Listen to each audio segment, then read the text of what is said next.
हाँ जी sir, finally tax का paper हो गया और पेपर बहुत अच्छा है। बेसिकली मैं ये बोलूंगा कि लेंदी बहुत था, बहुत लेंदी पेपर था, लेकिन पेपर काफ़ी अच्छा था। ऑब्वियसली मतलब जो स्टूडेंट्स बेसिकली मुझसे पढ़े हैं, जिन्होंने रेगुलर लेक्चर्स किए हैं या मैराथन किया है या मास्टर क्वेश्चंस किए हैं, वो ये चीज़ बता सकते हैं।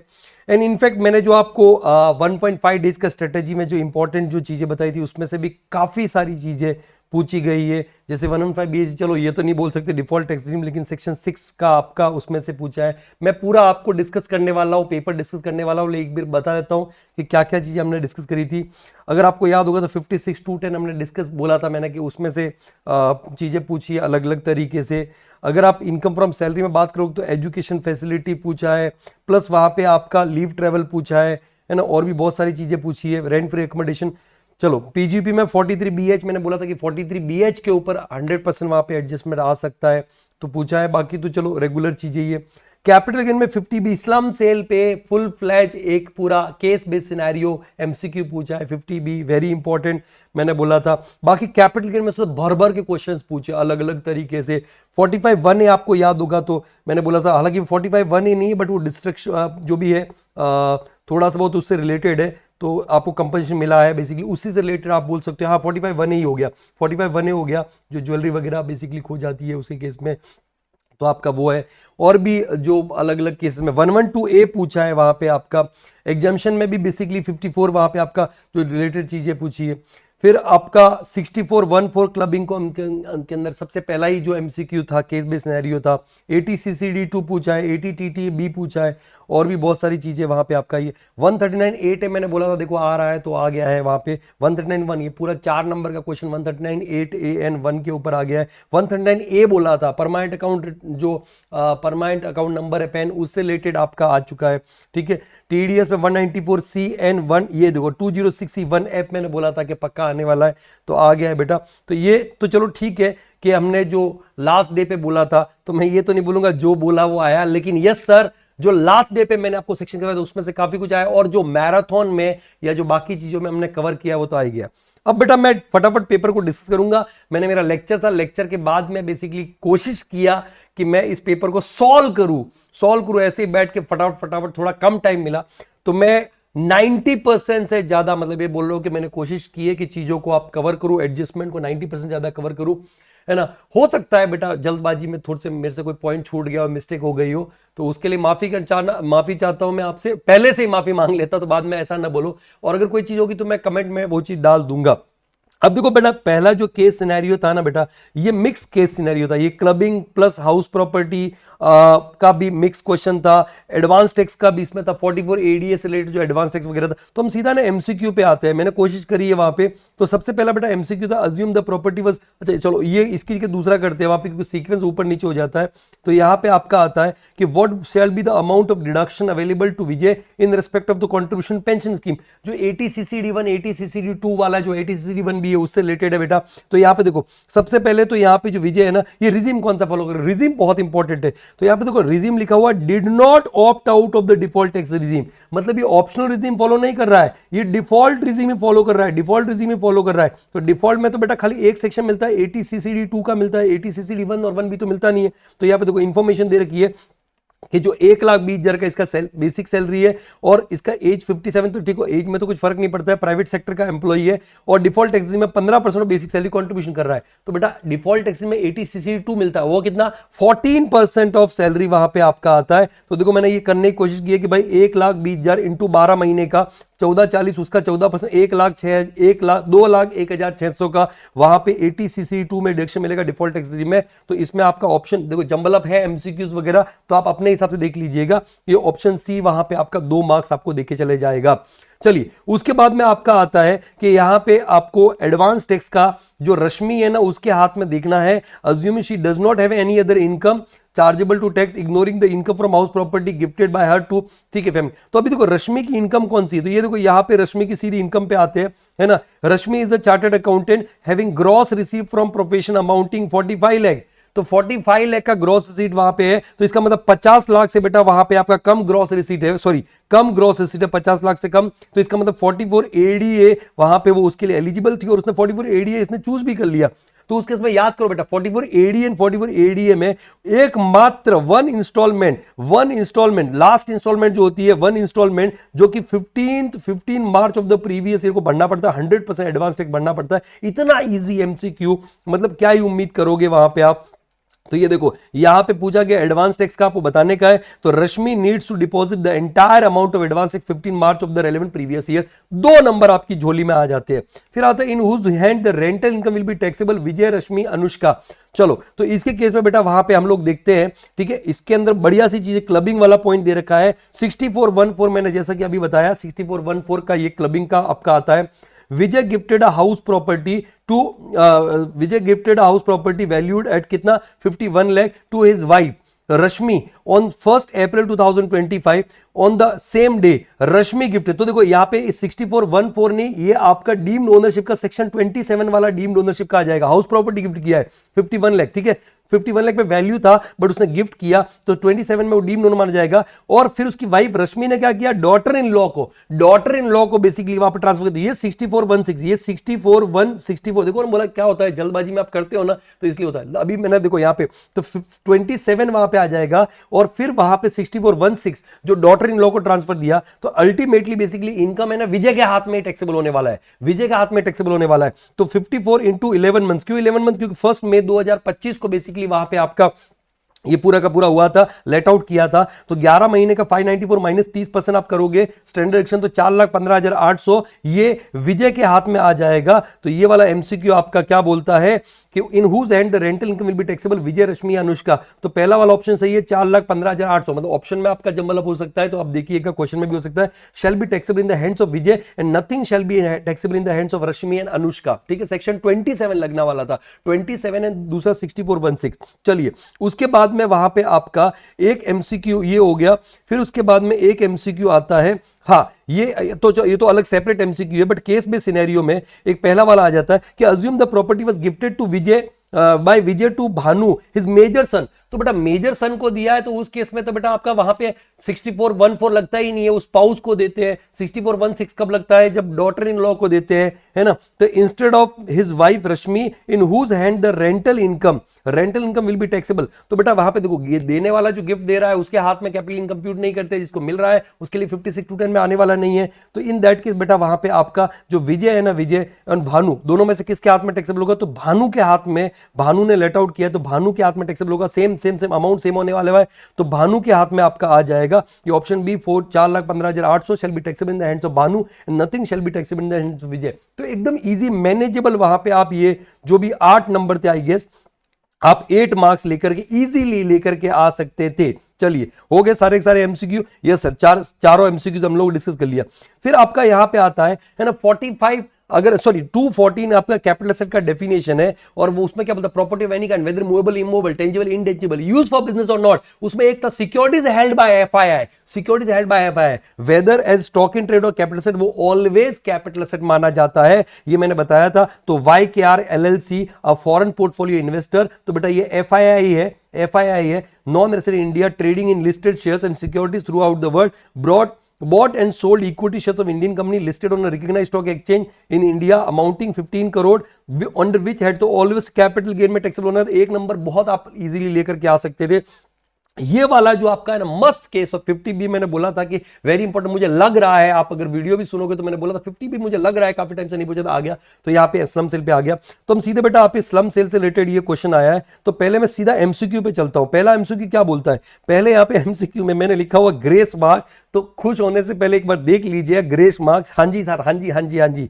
उसके पहले मैं आता हूं MCQ number compute the amount of tax deductible at source by Mr Jayesh, इसके ऊपर बात करते हैं। Compute the amount of net worth की बात करते हैं। Compute the amount net worth of unit A for the purpose of slump sale of assessment year 26-27। तो नेटवर्थ कैसे निकालते हैं, जो असेट्स होती है उसमें से आप जो आउटसाइड लायबिलिटीज माइनस करते हो। तो देखो असेट में यहाँ पे यूनिट ए क्या किया गया, स्लम सेल में बेचा गया है। तो यूनिट ए को स्लम सेल में बेचा गया है, यहाँ पे लिखा हुआ यूनिट ए जो है ना उसको स्लम सेल में बेच रहे हैं, यूनिट बी को नहीं बेच रहे। तो यहाँ पे बेटा स्टार्ट कब हुआ था यूनिट ए स्टार्ट हुआ था अक्टूबर 2012 में। तो अगर होगा भी तो लॉन्ग टर्म कैपिटल गेन होगा या लॉन्ग टर्म कैपिटल लॉस हो सकता है, ये चीज तो क्लियर है। और अभी आप उसको सेल कर रहे हो 12 जनवरी 2026 को, यूनिट ए को आप वहां पे कर रहे हो। तो इन दैट के देखो सबसे पहले आप क्या करते हो, यूनिट ए से रिलेटेड ऐसे लेनी है। तो बेटा लैंड है ना, लैंड वहां पे 2500 रुपए, लेकिन बोला रीवैल्यू वहां पे है, तो रिवैल्यूएशन कितना है, देखो revaluation reserve credited due to upward revaluation of the land. तो ये 500 आप हमेशा माइनस करते हो रिवैल्यूएशन वाला, तो 2000 आ गया। लेकिन 2000 तो बेटा पूरा बिजनेस का है, यूनिट ए का खाली 40% है, तो 40% वहां पे आप क्या करोगे, उसका ले लोगे, 800 लाख आ गया, 800 लाख आ गया। उसके बाद में बेटा वहां पे आपका कितना आता है, plant and machinery at basically जो भी जो दे रखा है, और WDV है तो उसमें कुछ करने की जरूरत नहीं है, 40% सीधा ले लो, तो 2500 का 40% 1000 लाख हो गया। और उसके बाद में बेटा वहां पे आपका सन्डी डेटर्स थे 25% 600 लाख का, 150 लाख ले लिया। क्लोजिंग स्टॉक वहां पे 833.33 लाख का 40% ले लिया, ठीक है। तो ये आपका 333.32 सब कैलकुलेशन मैंने कोशिश किया, कैलकुलेटर नहीं था तो मोबाइल के ऊपर ही मैंने किया और फिर आपके लिए कर रहा हूं। अदर असेट्स की बात करें तो 40% वहां पे आपका कितना होता है, 320 लाख। अभी इसमें नीचे की इंफॉर्मेशन दे रखा है, देखो लैंड परचेज किया था 2012 में, तो 1200 लाख में, तो उसका तो इंफॉर्मेशन इग्नोर करो, क्योंकि अपने को साफ दे रखा है कि बेटा यहां पे रिवैल्यूएशन के बाद में 2500 हो रहा है और रिवैल्यूएशन 500, तो उसको आप हटा दोगे वहां पे, ठीक है। तो 1200 लाख को हम कंसिडर नहीं करते हैं ऐसा वहां पे। अगर कोई कंडीशन सेटिस्फाई हो रही है, कोई इंडिविजुअल एसेट का वैल्यूएशन नहीं हुआ है, स्लम सेल के केस में देखो 1600 रुपए का, तो वहां पे आपका जो भी ट्रांसफर का वैल्यू था कंसिडरेशन और मार्केट वैल्यू जो था ना बेटा, वो मार्केट वैल्यू वहां पे आपका कितने का था, 1750। तो विच एवर इज हायर आपको फुल वैल्यू कंसिडरेशन है। सर आप भटक रहे हो, आपको नेटवर्क पे आना, आ रहा हूं। तो ये आपने फुल वैल्यू ऑफ कंसिडरेशन ले लिया। अब इसमें देखो ट्रांसफर एक्सपेंस अगर आप देखोगे ना बेटा, तो यहां पे क्या किया है मिस्टर जयेश ने, professional fees and commission in connection with transfer पे किया है, अमाउंटिंग रुपीज कितना 20,000 एंड 35,000, तो 55,000 उसने पे किया। ये ट्रांसफर एक्सपेंस है, ये ट्रांसफर एक्सपेंस है, ट्रांसफर एक्सपेंस आपने माइनस कर दिया 55,000, तो 1749 ये नेट सेल कंसिडरेशन आ गया। अब इसमें से नेटवर्थ, तो देखो नेटवर्थ में आपने क्या कर लिया, ये तो सारा ले लिया और इसका टोटल किया। अभी देखो आप वहां पे एक असेट दे रखी है अदर असेट, तो अदर असेट से रिलेटेड पॉइंट दे रखा है कि अदर असेट ऑफ यूनिट ए जो है ना, उसमें गुडविल भी इंक्लूडेड है, जो आपने अक्वायर किया था, आपने कोई सो एंड सो डेट को 200 लाख का, जिसके ऊपर डिप्रेशन, तो acquired goodwill, self generated goodwill नहीं लेते हम लोग, सेल्फ जनरेटेड गुडविल नहीं, लेकिन जो अक्वायर्ड गुडविल है वो लेते हैं। लेकिन इधर बेटा क्या हुआ है मैं बताता हूं आपको, इन्होंने एक पुराना क्वेश्चन, बहुत पुराना क्वेश्चन जो PE2 के टाइम पे या PCC के टाइम पे पूछा गया था, उस क्वेश्चन से ये एडजस्टमेंट उठाया हुआ है।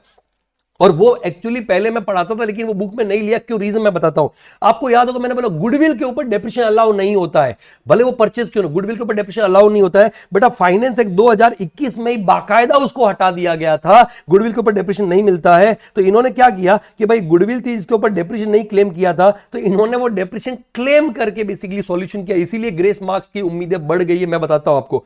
तो यहां पे आपको इसका कुछ कंसिडर नहीं करना है, नो डेप्रिसिएशन कुछ नहीं करना है। इसका मतलब ये जो आपका अमाउंट 320 लाख रुपए आया है वो एज इट इज करेक्ट है, और इसमें से आप माइनस करोगे तो देखो ये तो माइनस नहीं होने वाला, ये भी माइनस, ये तो हो गया कंसिडर। बैंक लोन जिसमें 60% यूनिट के एक थे, तो 360 का आपका बैंक लोन का हो गया, एंड सेंट्रल क्रेडिट 20% था, 140, 500 लाख का आपका वहां पे लाइबिलिटीज हो गया, और असेट में से लाइबिलिटी किया तो 2103.332 वहां पे आपका नेटवर्थ होता है। तो ये देखिए नेटवर्थ 2103.33 बेसिकली नेटवर्थ हो जाता है, ठीक है। मैं बता रहा हूं आपको जो गुडविल वाला करके किया है तो उनका आंसर, लेकिन आपको 100% बेसिकली, और हो सकता है शायद इधर भी आपको ग्रेस मार्क्स मिल जाए, इधर भी आप देखो ये राइट आंसर है, बट अगर इंस्टीट्यूट इसको राइट आंसर नहीं करके तो इधर भी आपको ग्रेस मार्क्स मिल जाए, तो शायद 2 और 2 4 ग्रेस मार्क्स मिल सकते हैं। मैं बोला पत्थर की लकीर मत मान के चलना, है ना, पॉसिबिलिटी है कि इधर भी ग्रेस मार्क्स मिल जाए। वैसे इसका राइट आंसर ही 2103.33 लाख है।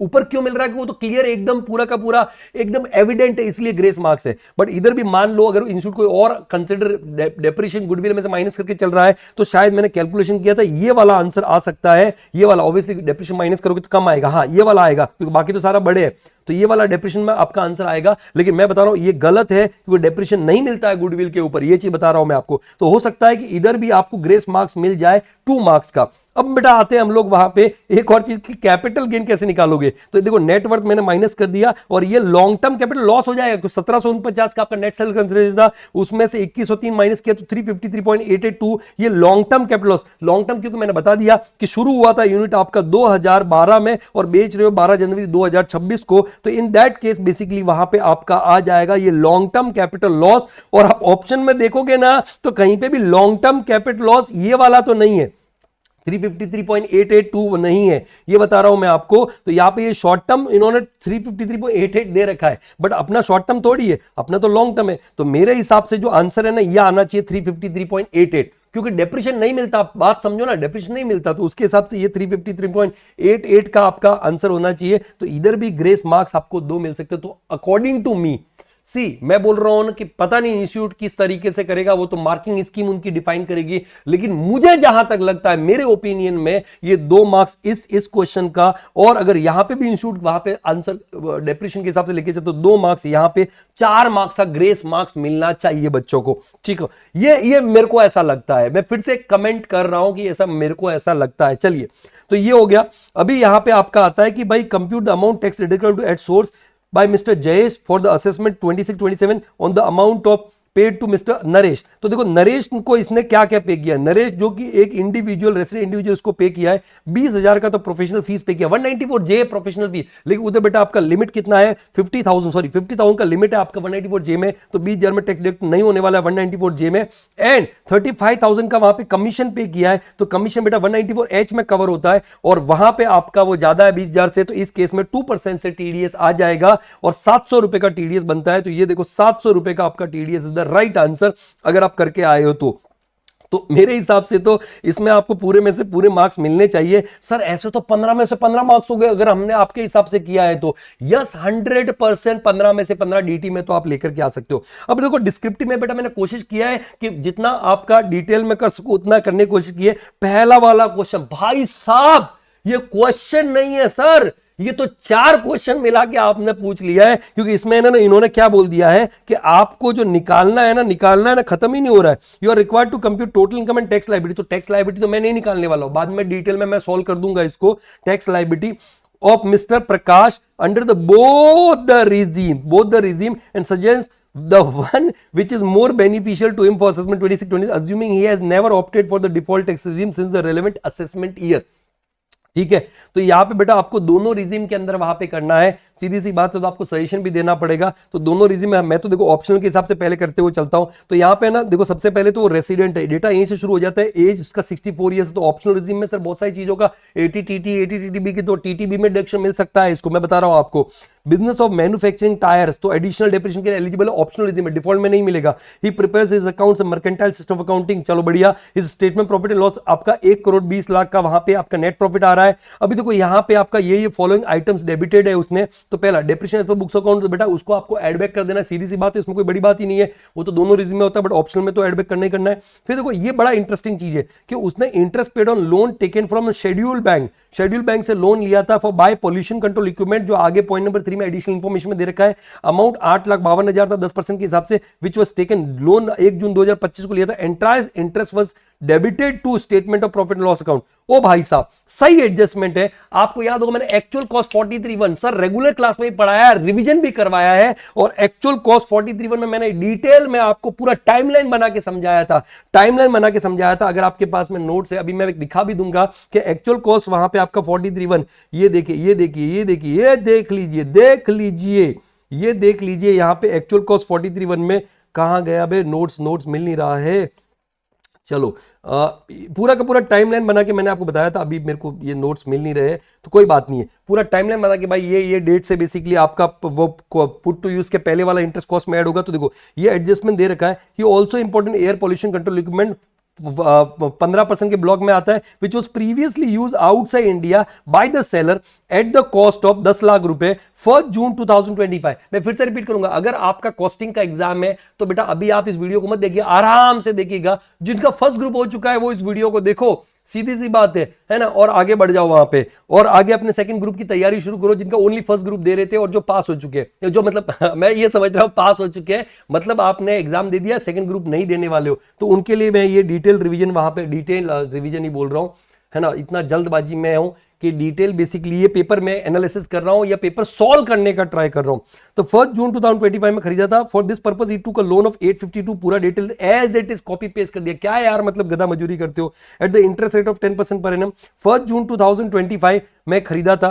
द इक्विपमेंट वाज डिलीवर्ड 15 सितंबर और पुट टू यूज किया था 1 अक्टूबर 2025। तो डेप्रिसिएशन के हिसाब से भी बेटा ये बड़ा ही इंपॉर्टेंट चीज है, वहां पे मसला देखना है। बट बेटा क्वेश्चन ही है कि 1 जून 2025 से लेकर 30 सितंबर 2025 तक का जो ब्याज है ना, वो तो आपको क्या करना है बेटा, वो तो आपको कॉस्ट में ऐड करना था, ऐड इन द कॉस्ट है ना 43,1 और यहाँ पे इंटरेस्ट, और जब पीजीपी में कंप्यूट करोगे तो आपको डिसअलाउ भी करना था। इतना वाला पार्ट पहले तो ऐड बैक हो जाएगा, ऐड बैक हो जाएगा, जो भी इंटरेस्ट आएगा वो ऐड बैक हो जाएगा, है ना। कौन सा महीने का, जून जुलाई अगस्त सितंबर, 4 महीने का। तो 852 इंटू 10% पर एनम इंटू 4/12, ये तो कॉस्ट में ऐड करोगे। और क्योंकि पीएनएल में डेबिटेड है, ऊपर लिखा हुआ है पीएनएल में डेबिटेड है, तो पीएनएल में डेबिटेड तो बेटा इतना पार्ट वाला जो है ना 4 महीने का 4 मंथ्स का जो इंटरेस्ट है बेटा उसको आपको ऐड बैक भी करना पड़ेगा। बाकी जो बचा हुआ इंटरेस्ट है वही आपको अलाउ होगा। चलिए इधर दिया, और पूरा मतलब 12 महीने का मत लेना, क्योंकि जून में बेसिकली लोन लिया है तो बेटा अप्रैल और मई में लोन ही नहीं था, तो टोटल 10 महीने का ब्याज होता है। तो 10 महीने का ब्याज में से 4 महीने का आपको क्या करना है, पहले ऐड बैक करना है और फिर बाद में कॉस्ट में ऐड कर दोगे। कॉस्ट में ऐड करके उसके ऊपर डेप्रिसिएशन मिलेगा, ये चीज ध्यान रखना। वहां पे बड़ा ही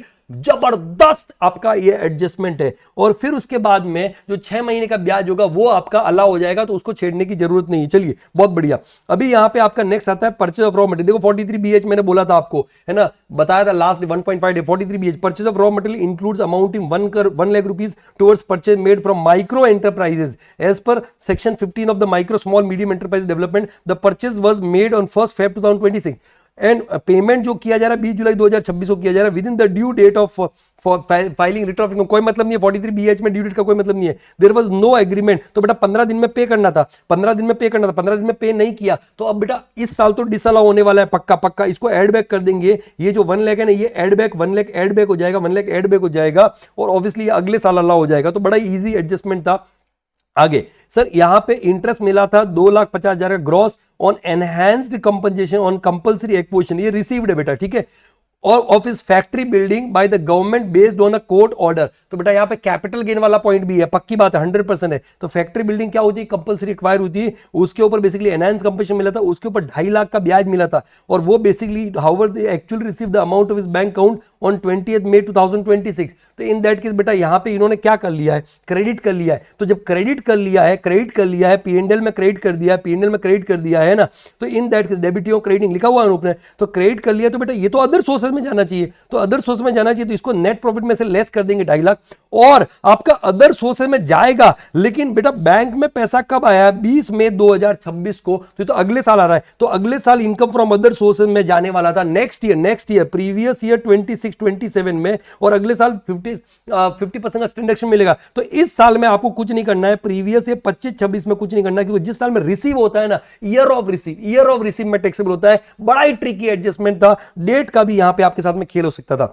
चलिए आगे बढ़ते हैं। 50,000 given as the contribution through an account paid cheque for a brochure of political party. ए बेटा 37(2) भी एक्सप्रेसली डिसअलाउ, देखते ही गोली मारो। बहुत अच्छे से रेगुलर क्लास में रिवीजन लेक्चर्स में हमने डिस्कस किया है, पॉलिटिकल पार्टी के केस में आपका डिसअलाउ हो जाएगा, एड बैक करो। और बेटा क्योंकि ये एक इंडिविजुअल है तो इसको 80GGC में डिडक्शन मिलता है, 80GGB में नहीं मिलता है, 80GGC में मिलता है। और यहां पे बेसिकली आपका क्या गया, कॉन्ट्रीब्यूशन थ्रू एन अकाउंट पे चेक, अच्छा ठीक है, for a brochure of political party. तो बेटा 80GEC में डिडक्शन नहीं मिलता है अगर आप एडवर्टीजमेंट, पेम्पलेट, ब्रोशर, सोविनियर, सी आपने डोनेशन दिया है तो उसका मिल जाएगा, बट एडवर्टीजमेंट, पेम्पलेट, ब्रोशर अगर सोविनियर में कर रहे हो तो ऑप्शनल में, देखो डिफॉल्ट में तो वैसे भी नहीं मिलता, ऑप्शनल में भी मिलने वाला नहीं है 80GG में, सी में। चलो आगे बढ़ते बेटा।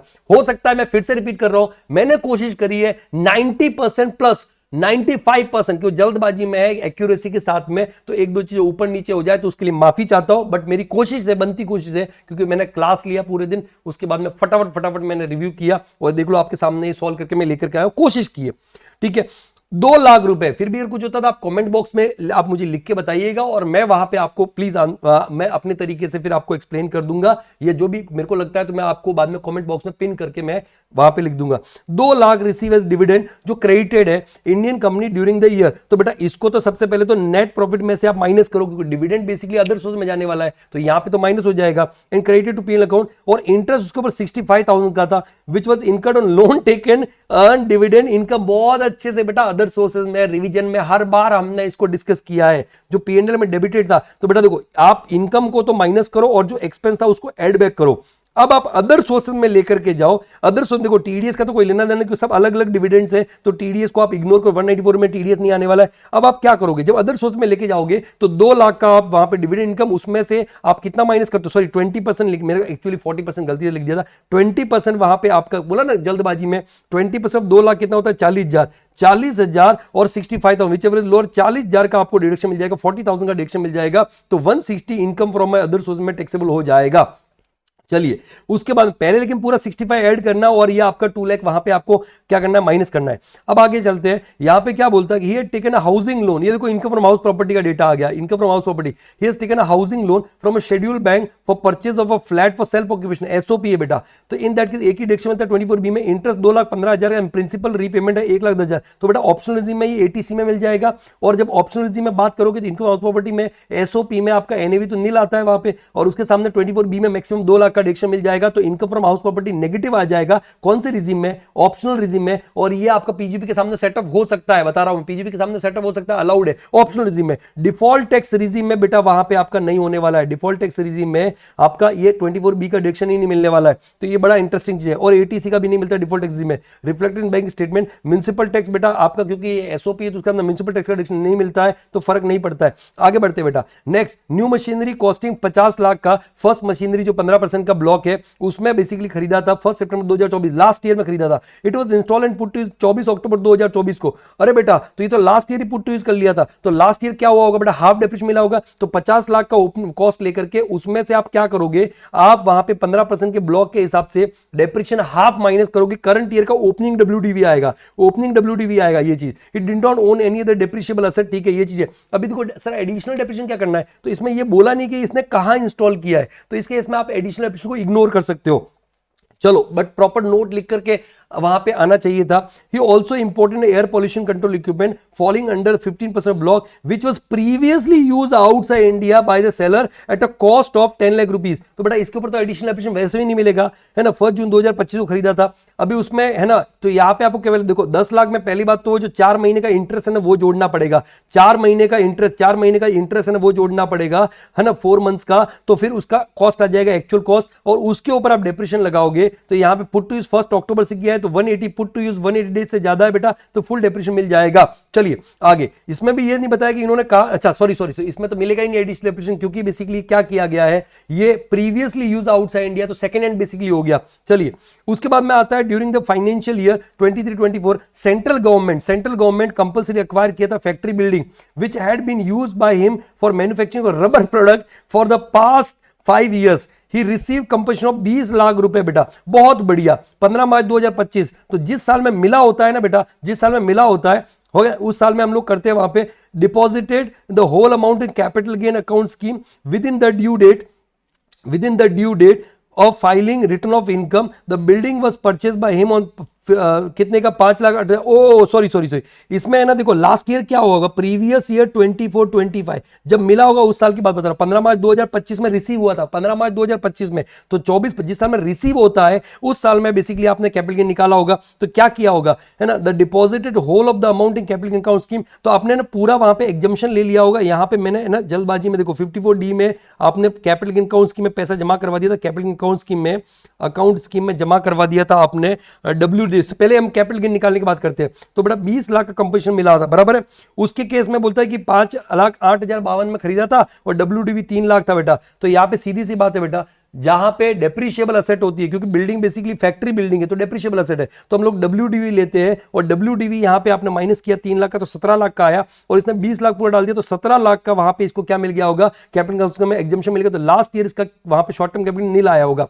अभी आगे कहानी क्या होती है बेटा, आगे ऐसा होता है कि इसने नया वाला फैक्ट्री खरीदा, लेकिन नया वाला फैक्ट्री 15 लाख का खरीदा है, जबकि इसको खर्चा कितना करना था, 17 लाख। ये करंट ईयर की बात हो रही है, 1 सितंबर 2025, तो प्रीवियस ईयर 25, देखो इसका एडजस्टमेंट लास्ट ईयर हो गया था, आपको इस साल कुछ नहीं करना था, बट प्रीवियस ईयर 25-26 के अंदर आपको क्या करना था बेटा, यहां पे प्रीवियस ईयर 25-26 के अंदर सीधी सी बात है, यहां पे प्रीवियस ईयर 25-26 के अंदर जो खर्चा करना था 17 लाख का, उसमें से 15 लाख का ही खर्चा किया बेटा। तो इन दैट केस आपने कम खर्चा किया है, तो 2 लाख का वहां पे आपका क्या हो जाएगा, capital gain basically exemption withdraw हो जाएगा। लेकिन हम क्या करते हैं, हम जो नया वाला असेट है, नया वाले कॉस्ट में से 54, 54B, 54D, 54D वाला ये केस आता है, कंपल्सरी एक्विजिशन केस आता है 54D बराबर है। तो 54B, 54B, 54D में हम क्या करते हैं कि जो भी नया वाला असेट उसके कॉस्ट को हम लोग कम कर देते हैं, उसी कॉस्ट को हम कम कर देते हैं। तो इसकी कॉस्ट में से बेटा 2 लाख वहां पे आपका कम हो जाएगा,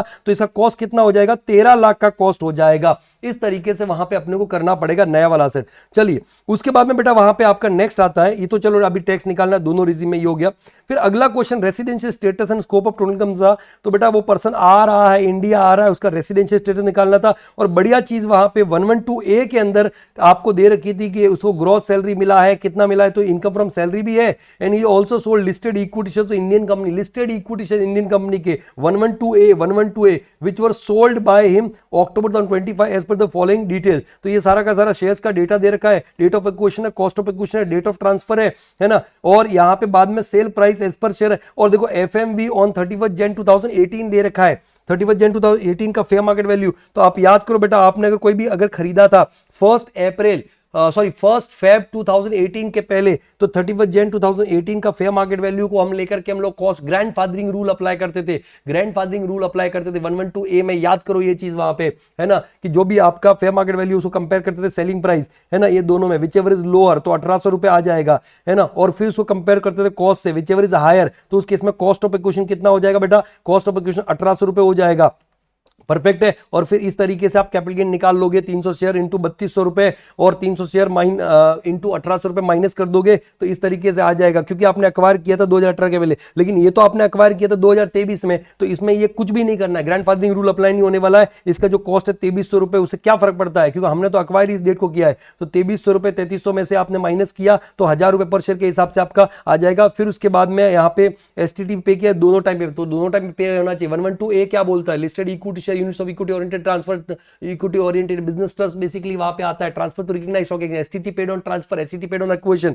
तो इन दैट केस बेटा वहां पे आपका आ जाएगा। इसको ऑनलाइन गेम से भी वहां पे आया 70,000 रुपए, तो 115 BBJ आपको मालूम है, इनकम फ्रॉम अदर सोर्स में। Determine the residential status as per the provision income tax act 97 and compute total income आपको निकालना था। और did not opt out of the, did not, ये वर्ड्स के साथ में प्ले किया, did not opt out of default tax, मतलब डिफॉल्ट टैक्स रिजीम ही फॉलो करना था। ओके, टोटल इनकम निकालना था। तो in that case basically tax निकालने को तो बोला ही नहीं है, तो आपको बस खाली कैपिटल गेन निकाल लेना था वहां पे। चलिए उसके बाद में बेटा वहां पे आपका टीडीएस का बड़ा ही इंपॉर्टेंट क्वेश्चन, मस्त क्वेश्चन पूछा था, एकदम मैनेजेबल था। और यहां पे आप देखोगे तो देखो ट्रिकी पॉइंट्स बहुत सारे हैं, बहुत सारे छोटे छोटे ट्रिकी पॉइंट्स है। 2061F आपका आता है कि यहाँ पे है ना, स्टाइल पार्टनरशिप फर्म खोला मिस्टर एक्स जो कि बॉलीवुड स्टार है ना, उसने गुक्की का इन्होंने गिक्की बना दिया, गिक्की ब्रांड का वहां पे हैंडबैग खरीदा। याद करो 2061F मैंने बोला था आ रहा है, पक्का आ रहा है बेटा।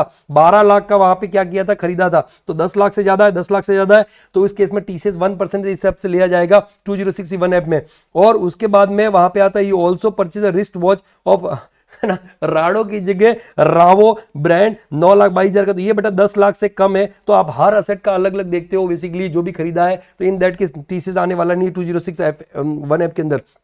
या आप देखो Mr Robo and Indian company made a payment of 3 lakh to Mrs Sandhya resident individual 12/4/2025 को for the supply of new year diaries manufacture as per the specification of Mr Robo limited. तो बेटा वर्क का डेफिनेशन याद करो, work का definition में क्या बोलता है कि वहां पे स्पेसिफिकेशन देगा सामने वाला, स्पेसिफिकेशन बना के देगा वहां पे, और रॉ मटेरियल भी या तो खुद देगा या अपने किसी वहां पे रिलेटिव 48 के रिलेटिव के हिसाब से बेसिकली उससे खरीदने के लिए मजबूर करेगा, तभी आपका वर्क माना जाता है और तभी 194C में टैक्स डिडक्ट होता है। लेकिन यहां पे देखो however no material was supplied by Mrs Robo limited to Mrs Sandhya for the, तो बेटा 19 वर्क है ही नहीं है, तो टीसीएस में आने वाला तो पूरा प्रोविजन लगना था। क्या इजी क्वेश्चन था आपके टीडीएस टीसीएस से related.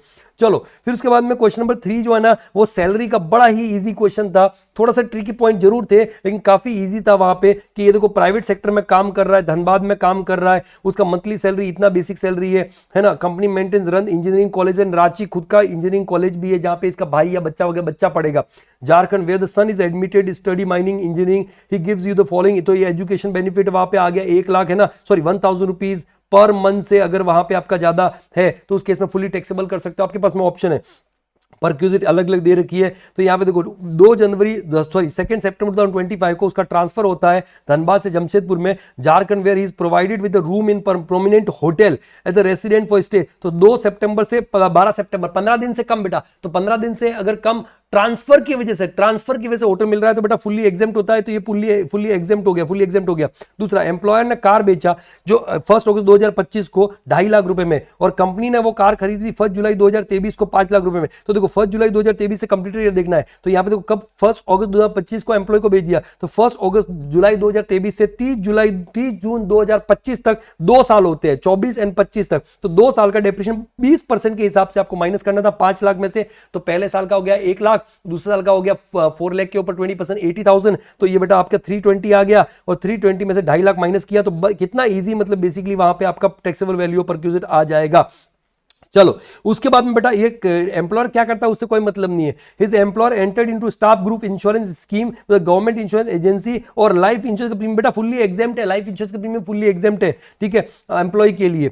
The annual fee for other student in the same college in which his son is studying 2 lakh रुपए बेटा। However his company provides education facilities to son free of cost. तो खुद का college के अंदर basically खुद का या टाइप वाला होना चाहिए। 1000 पर मंथ पर चाइल्ड से अगर ज्यादा है तो फुली टैक्सेबल कर सकते हो, तो एक काम करो उसको पूरा टैक्सेबल कर दे रहे थे, नहीं तो आप 1000 रुपए का माइनस करके पर मंथ के 12,000 माइनस करके भी आप कर सकते थे। चलो लेकिन फुली टैक्सेबल कर दिया होगा। He went to holiday with in India से लीव ट्रेवल, ठीक है, विद हिज 3 चिल्ड्रन, एक मेजर है 2 ट्विन डॉटर है, तो तीनों के लिए मिल जाएगा।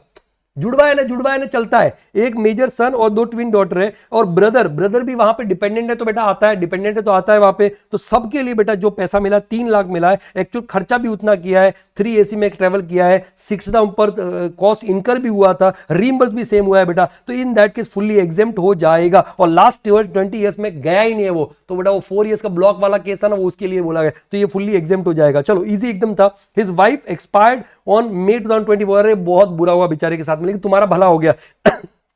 Duty she was employed with government school as a school teacher. The family pension receive by Mister Pratham 25-26 के अंदर 2.5 लाख रुपए का फैमिली पेंशन है बेटा। तो भाई 2.5 लाख का इनकम फ्रॉम अदर सोर्स में जाएगा फैमिली पेंशन, और 1/3 क्योंकि ऑप्शनल रिजीम है। देखो यहाँ पे बोला है कौन सी रिजीम है, ऑप्टेड आउट। देखो यहाँ पे ऑप्टेड आउट वर्ड लिखा हुआ है, तो default tax regime, default tax में ऑप्टेड आउट करे तो ऑप्शनल टैक्स रिजीम है, तो बेटा 1/3 और 15,000 विच एवर इज लोअर आप माइनस कर दोगे, अदर सोर्स में आ जाएगा, ये अदर सोर्स में आएगा, इनकम फ्रॉम अदर सोर्स में। प्रथम रिसीवर सैलरी, तो सैलरी निकालने के लिए आपको 50,000 का स्टैंडर्ड डिडक्शन में माइनस करना पड़ेगा। Pratham receive sum of 10 lakh from trust, बेटा ये 56(2)(10) में फुल्ली एग्जेम्प्ट होता है ना, 56(2)(10) में टैक्सेबल नहीं होता, ट्रस्ट से कुछ भी पैसा मिलता है तो, है ना। तो मैंने बोला था गिफ्ट वाला पार्ट आपका बड़ा इंपॉर्टेंट है, एक एडजस्टमेंट और आएगा आपको यहाँ पे टोटल इनकम निकालना था, कौन सी रिजीम में, ऑप्शनल टैक्स रिजीम में निकालना था, प्रोवाइड ब्रीफ रीजन सबका बताना था। चलो आगे बात करते बेटा, यह आ गया अदर सोर्सेज का 56(2)(10). Mister Avinash resident individual 45 year का है, book an apartment in Pune in the financial year 2021, 50 lakh में उसने खरीदा था। He took possession of this apartment 1 April 2025 current year में। The stamp duty value of the apartment, मतलब ये समझो ये डेट ऑफ रजिस्ट्रेशन का, इसका सिमिलर मिलता जुलता हमने जो मिस्टर ए वाला क्वेश्चन है ना, basically question number 2 income from other sources का, तो उसमें एक एडजस्टमेंट लगभग सिमिलर उसका है। तो ये आप उसने खरीदा था बेसिकली, पहले एग्रीमेंट तो हो गया था, बुक तो पहले ही कर लिया था, बट अभी इसको पोजीशन मिल गया, तो इसका मतलब आपका रजिस्ट्रेशन अभी हुआ। The stamp duty value apartment the municipal record, ये 1 अप्रैल 2025 को 75 lakh date of registration, and date of booking का 60 लाख। ही हैड पेड कितना 5 लाख बाय डिमांड ड्राफ्ट, ठीक है, as down payment of the date of booking. तो बेटा सीधी सी बात है, अकाउंट पे चेक में ड्राफ्ट और ECS है, तो इन दैट केस आप वहां पे डेट ऑफ एग्रीमेंट को अगर कुछ भी पे किया है तो in that case date of registration की जगह डेट ऑफ एग्रीमेंट का ले सकते हो, 60 लाख ले सकते हो। तो देखो सबसे पहले स्टेप 1 में क्या करते हो, इनएडिक्वेसी निकालते हो, 60 लाख माइनस 50 लाख, तो ये देखो 10 लाख का आपका इनएडिक्वेसी आ गया। फिर आप क्या करते हो, 50,000 और जो आपका कंसिडरेशन उसका कितना 10% लेते हो वहां पे, तो बेटा वहां पे 5 लाख आ गया। तो देखो inadequacy is more than the tolerance amount, तो फुल्ली टैक्सेबल हो जाएगा इनकम फ्रॉम अदर सोर्स में 10 लाख रुपए। आगे बात करते बेटा, ऑल्सो 16 जनवरी 2026 को करंट ईयर में his gold chain costing 6 lakh रुपए, oh my God, which was purchase on 20 August 2025। Similar type का हमने क्लास में कर रखा है कि भाई उसका आग में जल जाता है, सोने का चेन भी खो जाता है वहां पे, ऐसा क्वेश्चन हमने कर रखा है। 20 अगस्त 2025 को परचेज किया था, तो 2025 से अगर 16 जनवरी 2026 करोगे तो ये 24 मंथ्स के अंदर है, तो जो होने वाला है वो शॉर्ट टर्म होने वाला है बेटा।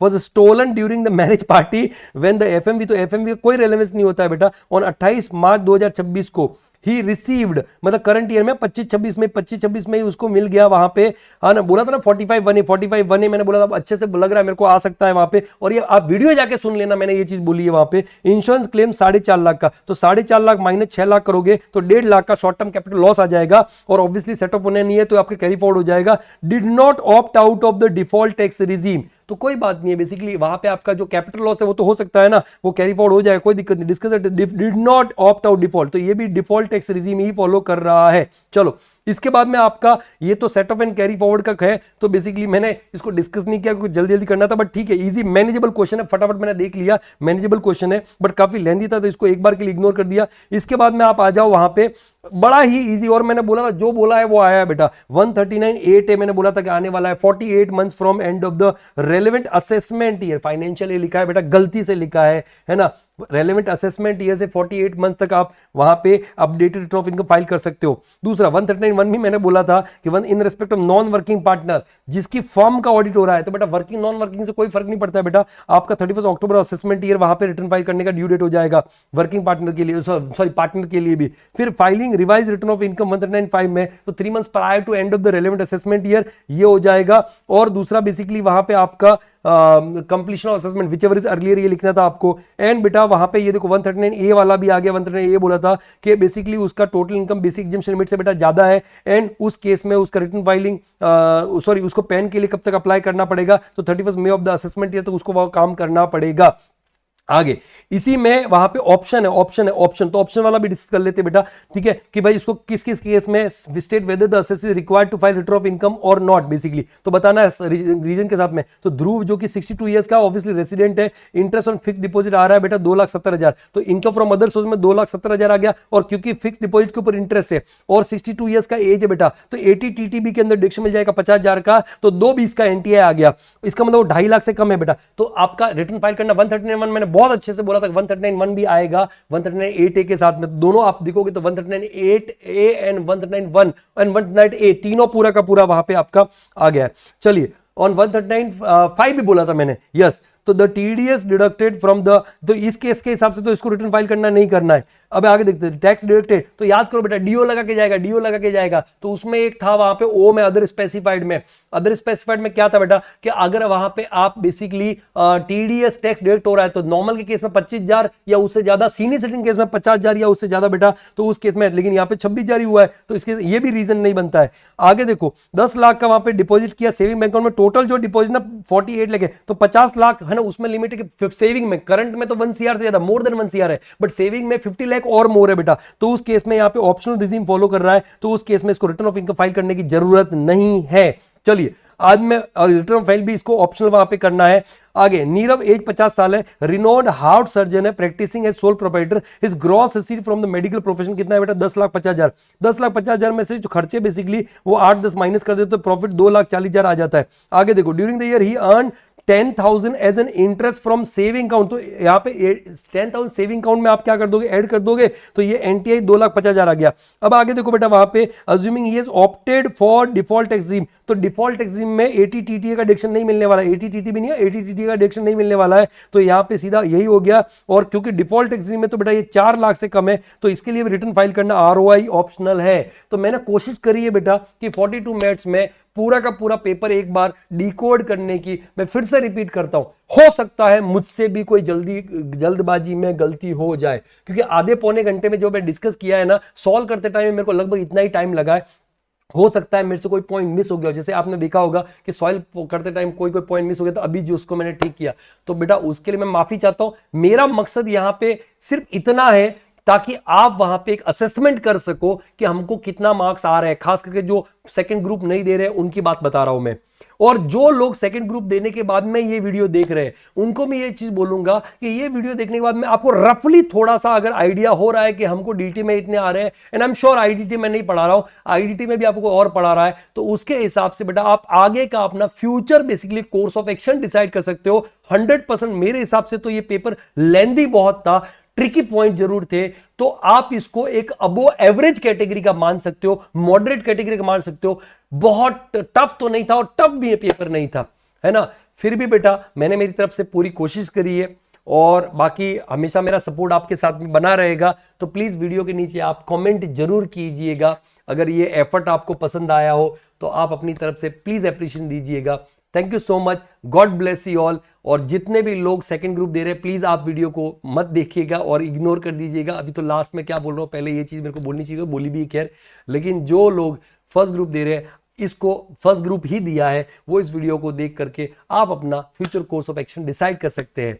थैंक यू सो मच दोस्तों। प्लीज़ एक लाइक जरूर बनता है, एक कमेंट जरूर बनता है, और वीडियो को हो सके तो शेयर भी कीजिएगा अपने फ्रेंड्स के साथ में। तो आज के लिए इतना ही। आप अपना अपना ख्याल रखिए, स्वस्थ रहिए, सुरक्षित रहिए, पढ़ते रहिए, पढ़ाते रहिए। पढ़ेगा इंडिया तभी तो आगे बढ़ेगा India. Till then take care, good bye, जय हिंद, thank you so much, God bless you all and all the very best to all of you. जो लोग वहां पे सेकेंड ग्रुप दे रहे हैं या आगे फ्यूचर में जो लोग अटेम्प्ट दे रहे हैं कि जो सितंबर में देने वाले हैं, जैन में देने वाले हैं, और जो वीडियो देख रहे हैं कि हमारी प्रिपरेशन के हिसाब से, तो आप सबको भी ऑल द वेरी बेस्ट बेटा। और जो लोग सितंबर या जैन में देने वाले हैं उनको मैं बोलूँगा आपके लिए जो रिवीजन वीडियोज़ है या जो दूसरे प्रैक्टिस वीडियोज़ है, मास्टर क्वेश्चन है, वो सब मैंने मेरे चैनल पर करवा रखा है। तो चैनल को सब्सक्राइब कर लीजिए अगर आपने नहीं किया है। टेलीग्राम चैनल इस वीडियो के नीचे डिस्क्रिप्शन में दे रखा है, डायरेक्ट अमित राज पुरोहित, उसको भी ज्वाइन कर दीजिए।